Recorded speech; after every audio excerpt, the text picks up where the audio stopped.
Hi, welcome to the Restaurant and Retail Marketing Flash Briefing. I'm your host, Michelle Brisbois. Let's get started. Something we're all going to have to get used to as consumers and operators is that waiting will become more commonplace. We're used to having things on demand, and if operations are short-staffed, we may find that having to wait for a table or orders taking longer might actually become the norm. So this article in Retail Dive caught my eye, and it's called "Convenience is in the Eye of the Beholder." And it says consumers are willing to be inconvenienced as long as it's on their terms. So these are tricks that big brands have used to actually make the wait seem more enjoyable. And so as we have to maybe deal with that a bit more, it might be good to pull some rabbits out of your hat in terms of using some of these options.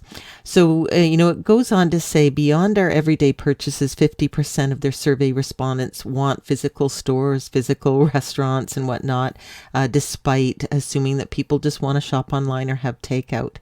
And that 30% of respondents are willing to wait for an order of something specific, for example, a marble countertop, if it's more in line with their aesthetic than buying what's in stock.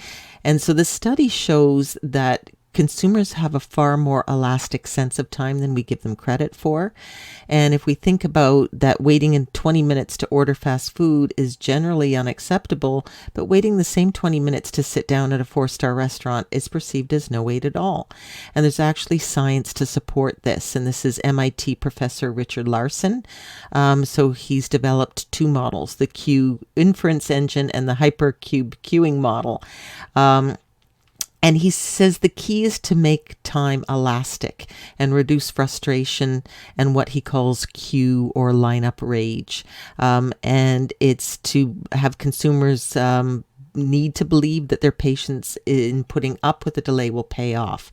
And so there's some sort of trade-off. And they highlight Disney using cutback style rope lines to make consumers think they're closer to entering a ride than they are.